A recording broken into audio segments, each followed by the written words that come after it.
Assalamualaikum warahmatullahi wabarakatuh.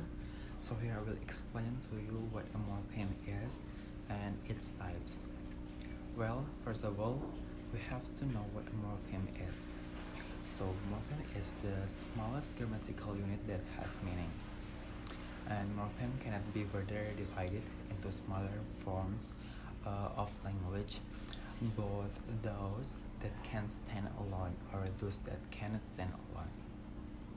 As an example, unbreakable, unbreakable, three morphems, and flies, fly plus s, two morphems, and technique, one morphem. From that example, we can see that morphems can be in the form of affixes, roots, and words. And after knowing the meaning and examples of the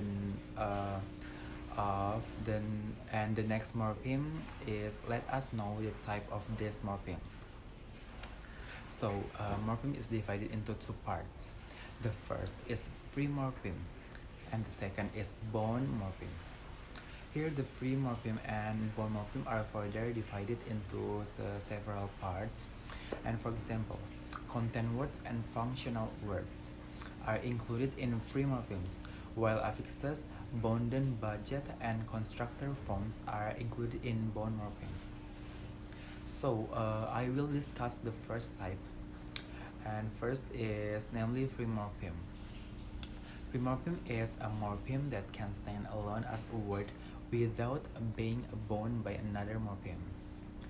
These free morphems are further grouped into two parts, namely content words and functional words. So first is content words. Content words is a morphem that can stand alone and can accept affixes, both suffixes or prefixes. For example is noun, adjective, verbs, and adverb.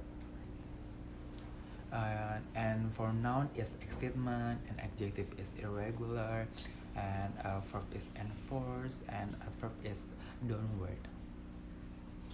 And the second is functional words.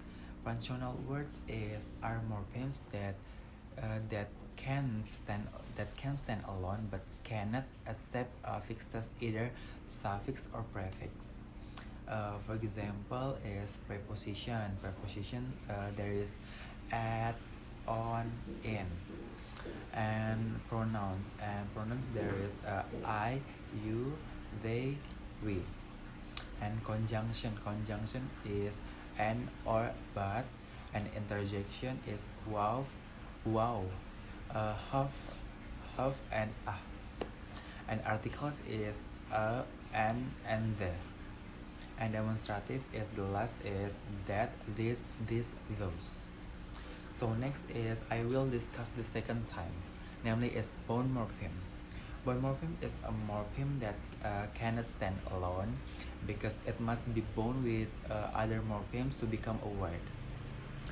Bond morphems are further grouped into three, namely affixes, bondages, and constructed forms.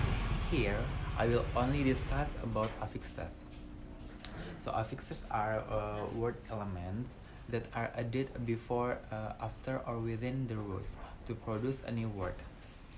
For example is eat. The affix can be eat, be eaten, and so on. Affixes are further divided into two parts, namely derivational and inflectional. So derivational is a morphem that changes the class of words or the meaning of words. This morphem has the form of both a prefix and a suffix. For example is happy is adjective, pleasantness is a suffix, so happiness. And noun word class change unprefix plus kind, adjective unkind. Meaning change inflectional. Inflectional is a morphem that does not cause a change in word class and word meaning. which only has suffixes in it, like ending in s, like voice, and plus ing is driving as as a gerund, and it a walk as a past participle and adjective, and an is driven is a past participle. So I think that's enough for me. Thank you. Wassalamualaikum warahmatullahi wabarakatuh.